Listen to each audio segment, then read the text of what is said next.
우리가 지난주에 이 사도행전 2장을 공부하면서 성도들이, 하나님의 백성들이, 예수의 제자들이 이 성령을 받았어요. 그러다 성령을 받고 나니까 이제 방언을 하기 시작했는데, 그 방언은 오늘날 우리 교우님들이 하는 그 방언 아니라고 했어요. 외국어라고 했어요. 그래서 각각의 나라 사람들이 자기의 언어로 그 말씀이 들리기 시작을 했어요. 그런데 여러분, 그걸 또 아셔야 돼요. 말씀이 들린다라고 하는 건 사실 언어의 문제가 아니에요. 한국말을 잘하는 사람에게 한국말로 설교를 한다고 해서 그 한국말을 잘하는 사람이 그 말씀을 이해할 수 있는 게 아니에요. 영어를 잘하는 사람들에게 영어로 설교를 한다고 해서 그 사람들이 그 설교를 이해할 수 있는 게 아니에요. 이 언어의 문제가 아니에요, 사실은. 말씀이 들린다라고 하는 거, 하나님의 말씀이 깨달아진다라고 하는 건 성령이 그 안에 역사할 때만 가능한 거거든요. 어찌됐건 지난주에 말씀을 나누었듯이 사람들이 이렇게 말씀을 전하는데 각각의 사람들의 언어로 들리는 이 초자연적인 그러한 역사가 나타났어요. 그걸 보면서 그 예수 믿는 사람들을 조롱하는 사람들이 뭐라 그랬냐면, 저 사람들 새술에 취했다. 지금 술 취해서 저러는 거야. 라고 그렇게 이야기를 하게 했고, 그리고 베드로가 그런 게 아니라고 이렇게 설명을 하는데, 그럼 왜 그 사람들이 저 사람들 왜 술 취했다라고 얘기를 했을까요? 여러분, 이 당시에는 예수 믿는 사람들에게 두 가지 안 좋은 그 말이 늘 붙어 다녔어요. 그 당시에는 예수 믿는 사람들을 식인종이라고 했어요. 왜냐면 뭐라고 그러냐면 예수의 살과 피를 먹는다 그러니까, 아니 저 기독교인들은 사람의 살과 피를 먹네? 식인종들이네? 그렇게 얘기를 했다고요, 실제로. 그리고 또 하나, 예수님이 살아계셨을 때도 그렇고 예수님이 승천하신 이후에도 그렇고 예배 가운데 늘 애찬이 함께 있었어요. 그러니까 우리는 지금 예배를 드리고 저기 그 카페테리아에 가서 밥을 먹잖아요. 예수님께서 말씀 전하실 때 그렇게 안 하셨어요. 죄송합니다. 찬양도 없었고 저 파워포인트도 없었고 이런 컴퓨터 당연히 없었죠. 어떻게 예배를 드렸냐? 예수님께서 다 모아놓고 얘들아 이렇게 말씀하면서 하나님 말씀, 천국 복음 말씀하신 다음에 밥 먹자. 그리고는 식사하셨어요. 그리고 식사하실 때 꼭 포도주하고 떡하고 이제 빵이죠. 빵을 같이 이렇게 드셨어요. 그러니까 예수 안 믿는 사람들 입장에서는 저 사람들 모여서 맨날 술 먹네? 그렇게 보인 거예요. 그러니까 오늘도 사람들이 모여있다라고 하니까, 그리고 막 이상한 소리가 난다고 하니까, 아, 저 사람들 저 아침부터 술 먹고 술 취했구나. 그렇게 생각을 한 거예요. 조롱하면서. 왜 아침이라는 말을 썼냐면, 오늘 보면 사도행전 2장 15절에 때가 제3신이, 이건 오전 9시를 가리키거든요. 베드로가 얘기합니다. 야, 9시야. 우리 저 포도주하고 떡 안 뗐어. 라고 설명하면서 16절에 베드로가 이렇게 말을 하는 거예요. 이는 곧 선지자 요엘을 통하여 말씀하신 것이니 일렀으되, 라면서 이제 베드로가 요엘의 요엘서에 나왔던 그 말씀을 인용을 하기 시작합니다. 제가 17절만 읽겠습니다. 17절입니다. 하나님이 말씀하시기를 말세에 내가 내 영을 모든 육체에 부어주리니 너희의 자녀들은 예언할 것이요 너희의 젊은이들은 환상을 보고 너희의 늙은이들은 꿈을 꾸리라. 금지어가, 우리 교회 금지어가 성경에 나오는 바람에 우리 교회에서는 늙은이란 말 쓰시면 안 됩니다. 이건 금지어예요. 그러나 성경의 개역개정이 그렇게 번역을 했기 때문에 어쩔 수 없이 제가 그 말을 한 거예요. 그런데 지금 여기서 성령이 부어졌다라고 하는 그 표현보다 더 중요한 말이 하나 나와요. 말세. 그리고 이 말씀은 이미 성취됐어요. 오순절날. 그러니까 이게 무슨 얘기예요? 말세는 이미 2000년 전에 있었고 앞으로 우리에게 올 말세도 있고 지금도 말세고 역사가 시작된 이래로 말세가 아닌 적이 단 한 번도 없다 이 말이에요. 다시 말하면 언제 예수님이 오실까? 그 걱정하지 마세요. 때가 되면 오세요. 언제 올진 우리는 몰라요. 그러나 여러분들과 제가 인생을 마감할 날이 금방 올 건데 그때가 인생의 끝인 거잖아요. 그러니까 여러분들과 저는 지금 말세를 살아가고 있는 거예요. 연세가 80대신 분은 maybe 20년에서 30년, 연세가 50대신 분들은 maybe 30년에서 50년, maybe. 그러나 언제 이 육신의 장막을 벗을지는 아무도 모르는데 여러분들과 저는 지금 말세를 살아가고 있는 거예요, 지금. 그러니까 오늘 본문을 이해하면서 이렇게 성령을 받고 내 영을 내 남종과 여종에게 부어주겠다. 막 성령 충만하자. 그리고 막 목사님들이 나와서 막 이렇게 기도할 때 넘어져야 되고 말이죠. 뭐 콩충콩충 뛰어야 되고. 여러분 그런데 현혹되지 마세요.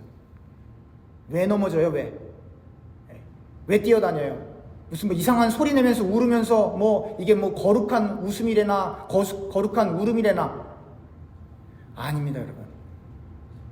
말씀은 우리에게 분명하게 얘기하는 거예요. 예수님이 며칠날 오셔. 그런 데는 쳐다보지도 마세요. 예수님이 이미 우리 가운데 이미 오셨어요.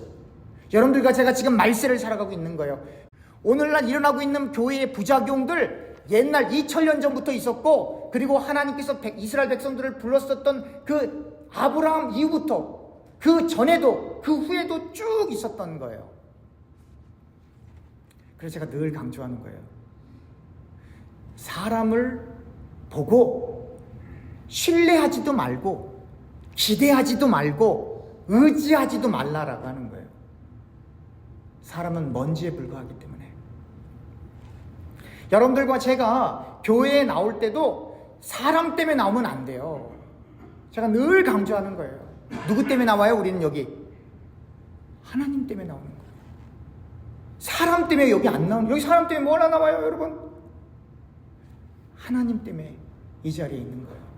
여러분, 교회는 사교장이 아닙니다. 교회는 동호회가 아니에요. 교회는 학원이 아니에요. 어떤 집사님은 그러더라고요. 목사님, 저 다음 달부터 교회 끊습니다. 아니, 교회가 학원입니까? 끊게? 아니라고요.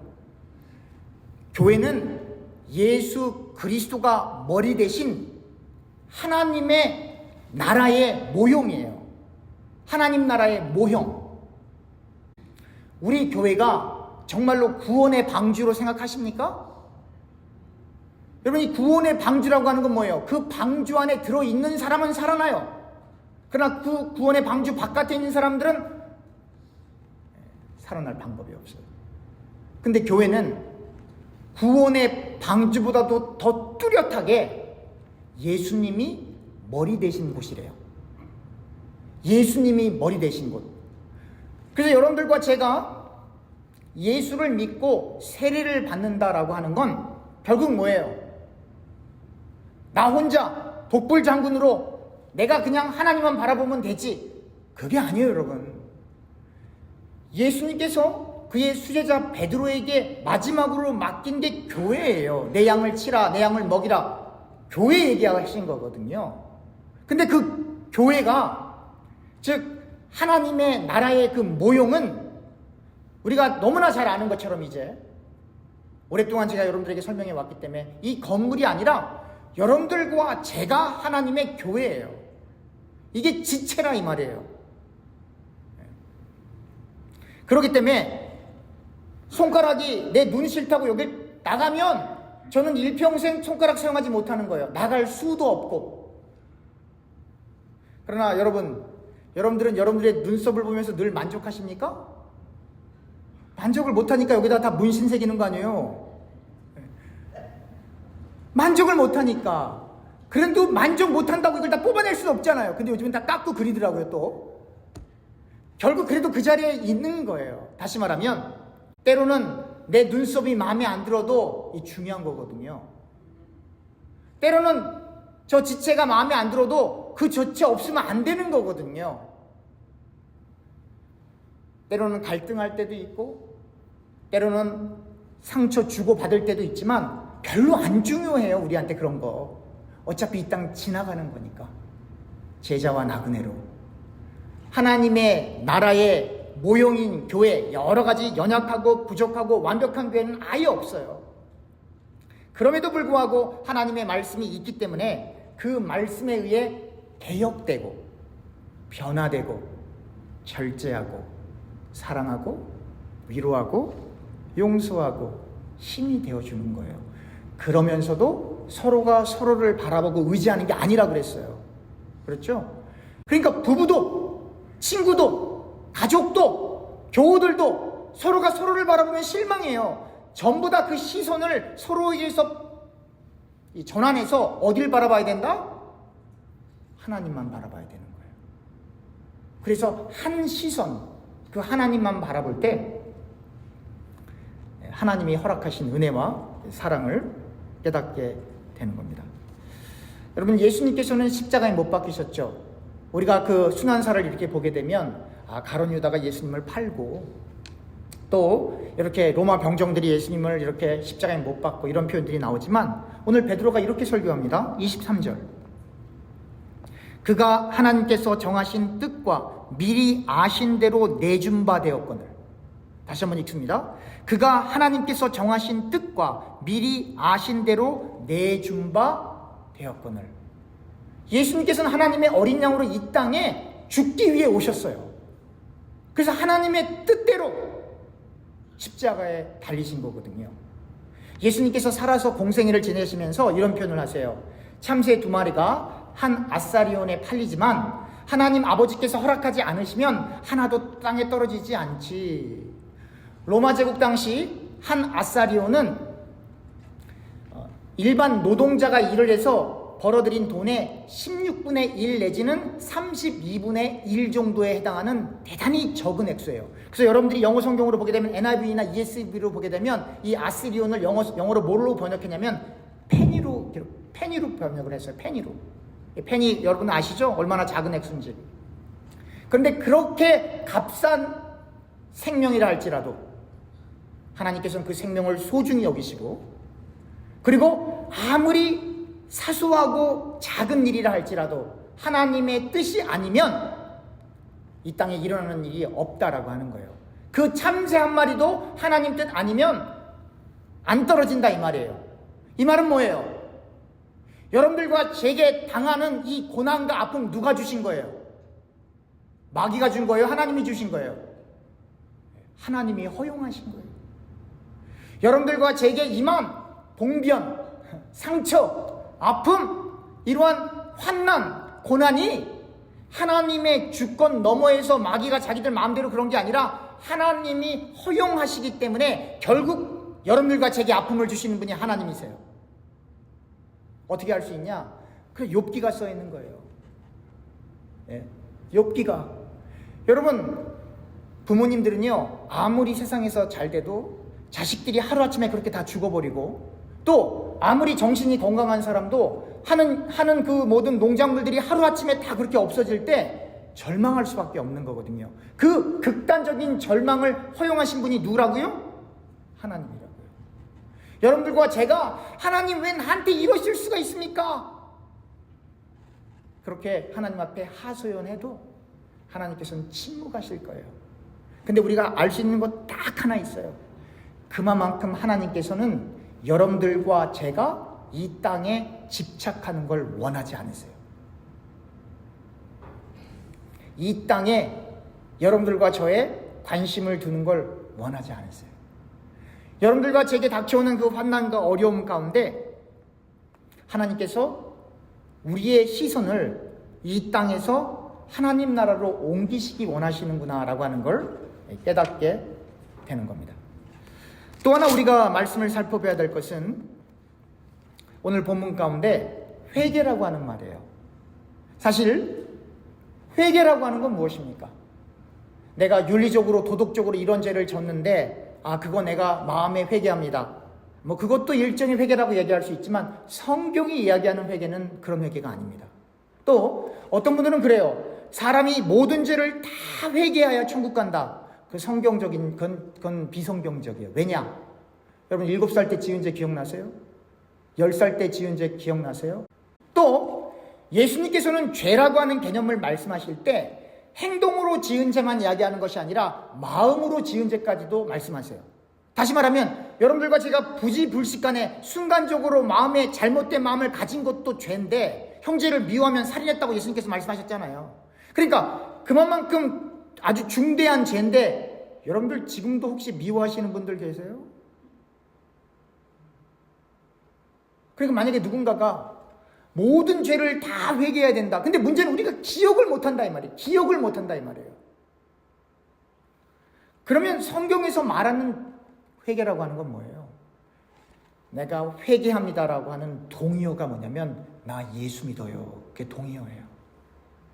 예수를 믿으면 나의 공로를 뒤로 하고 나의 의를 뒤로 하고 내가 죄인임을 자각하고 예수의 보혈을 통해서만 하나님 나라 갑니다라고 고백하는 그것이 회개이자 그리고 구원받는 길인 거예요.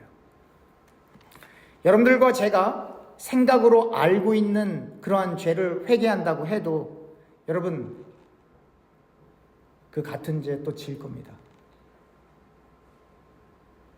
똑같이 그 마음을 없애긴 어려울 거예요. 죽는 그 순간까지. 그래서 은혜라는 말이 여기 도입되는 거예요. 은혜. 만약에 여러분들과 제가 창세기부터 계시록에 나오는 모든 말씀을 100% 지켜서 하나님 나라 가면 그건 은혜가 아니에요. 그건 보상이라고 하는 거예요. 그 은혜는 뭐예요? 여러분들과 제가 한 게 없어요. 여러분들과 제가 한 게 없는데 예수를 믿었더니 그냥 하나님 나라 가는 거예요. 그래서 은혜라고 하는 말을 하게 되는 거예요. 여러분 한번 여러분 주변과 여러분 스스로를 돌이켜보세요. 예수 믿고 개가천선해서 마음이 강팍한 사람이 부드럽게 된 사람 한 번이라도 혹시 보셨어요? 예수를 믿기 전이나 믿은 후나 그 성향은 안 바뀐다고 제가 누누이 말씀드렸잖아요. 또 어떤 분들이 그럴 거예요. 아니 목사님 저분은 정말 예수 믿고 정말 착한 사람이 아니에요. 여러분 그분은 예수 안 믿어도 원래 착하신 분이었어요. 성향 자체가 안 바뀌는 거라고요. 아주 다혈질적으로 예수 열심히 믿는 사람은 말이죠. 교회 와서도 열심히 말 많이 하고요. 열심히 막 리더십도 있고요. 모든 대화에 내 모든 주도권을 갖고 해야 돼. 또 소극적으로 있는 사람은 예수를 믿어도 늘 소극적이에요. 누가 나를 보면 어떡하나? 내가 말을 조심해야지. 이렇게 있는다고요. 그게 예수 믿는 거하고 성향하고는 다른 거예요. 그걸 여러분들과 제가 인정을 해야 되는 거예요. 예수 믿는 사람이 왜 이래? 이렇게 얘기할 필요가 없어요. 나도 별거 아니니까.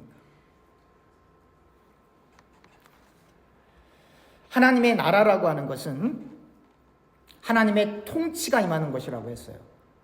그러니까 하나님의 나라는 하나님의 통치가 임해야 돼요. 그러면 하나님의 나라가 우리 가운데 임하고 우리가 그 나라에 가려면 하나님의 통치에 순응을 해야 되는데 그 통치를 알아야 될 거 아니에요. 그래서 장로교는 예배할 때 설교가 가장 중요한 거예요. 왜냐하면 말씀의 종교이기 때문에.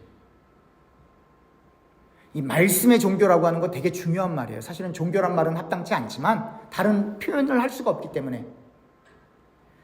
말씀이 주가 된 예배라고 하는 건 뭐냐면 인간의 전통과 인간의 생각이 배제돼야 된다라고 하는 거예요. 그럼 어떤 분이 그럴 거예요. 아니 목사님 그래도 목사님도 사람인데 사람이 말하는 거 아니에요. 맞아요. 그런데 사람이 말을 하는데 이 성경을 쓴 사람도 사람이에요. 그리고 이 안에 우리는 유기적인 영감을 따라가고 있기 때문에 축자 영감 아니라 그랬어요. 하나님이 말씀하실 때 그 받아 쓴 게 아니라 이 말이에요.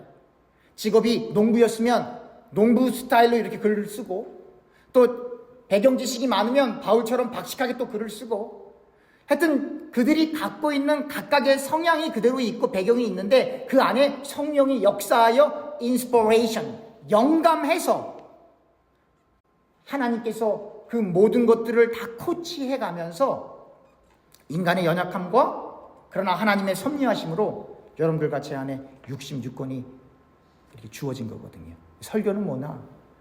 설교는 여러분들을 감동시키는 거 여러분 설교 아닙니다. 여러분들을 웃기고 울리는 것도 설교 아니에요. 여러분 교회 감동 받으러 오지 마세요. 무슨 감동? 뭐 영화관 가서 영화 한 편 보고 그런 감동 받으세요. 기록된 말씀이 인간에게 무엇라고 말하고 있는가를 나누는 게 설교일 뿐이에요. 오늘 또 사도행전 2장에 이런 표현 나와요. 30절. 그는 선지자라 하나님이 이미 맹세하사 그 자손 중에서 한 사람을 그 위에 앉게 하리라 하심을 알고, 그는 다윗 왕을 이야기하는 거거든요. 다윗 왕이, 오늘 집에 가서 성경 다시 한번 이 사도행전 2장 천천히 꼬박꼬박 잘 읽어보세요. 다윗 왕이 왜 베드로가 선지자라 그랬냐면, 다윗 왕은 구약시대에 그리스도의 부활을 목격한 사람이에요. 31절 30절, 31절 제가 있습니다. 그는 선지자라 하나님이 이미 맹세하사 그 자손 중에서 한 사람을 그 위에 앉게 하리라 하심을 알고 미리 본고로, 그리스도의 부활을 말하되 그가 음부에 버림이 되지 않고 그의 육신이 썩음을 당하지 아니하시리라 하더니 이 예수를 하나님이 살리신지라 우리가 다 이 일의 증인이로다. 그러니까 다윗 왕은 예수 그리스도의 부활을 이미 목격한 거예요, 여러분. 이게 논리적으로 돼요, 안 돼요? 안 되죠. 그래서 베드로가 뭐라고 해요? 그는 선지자라.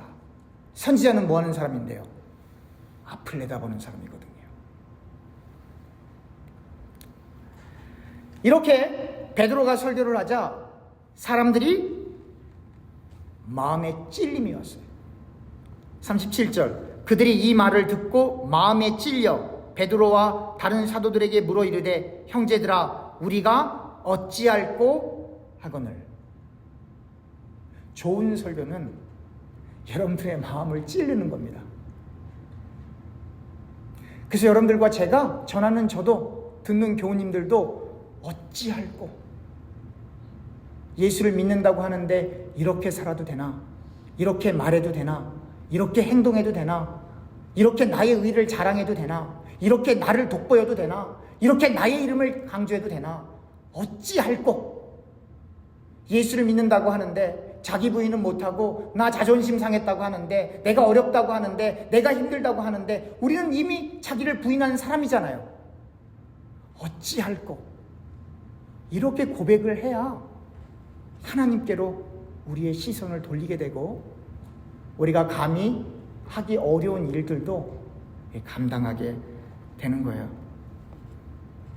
41절 그 말을 받은 사람들은 세례를 받으매 이날의 신도 수가 3,000이나 더하더라. 그들이 사도의 가르침을 받아 서로 교제하고 떡을 떼며 오로지 기도하기를 힘쓰니라. 교제 그리고 떡을 떼고 함께 기도했어요.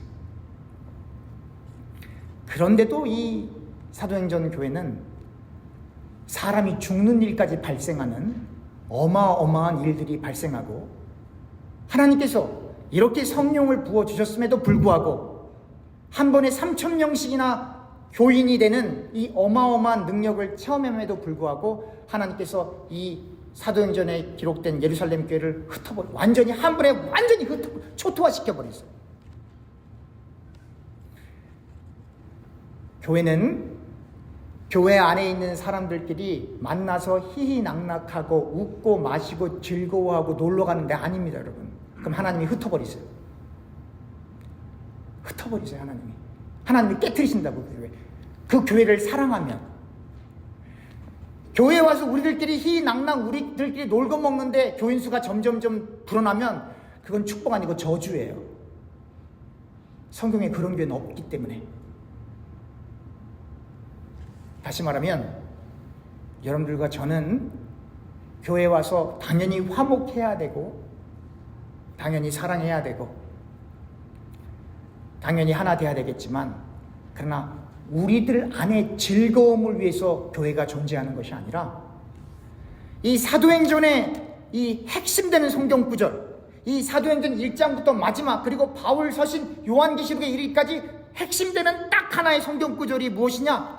라고 누군가가 물어본다면 여러분들 우리 교회에 나오는 성도님들은 둘도 셋도 생각하지 말고 다 이렇게 얘기해야 돼요. 사도행전 1장 8절 이렇게 해야 돼요. 따라합시다. 사도행전 1장 8절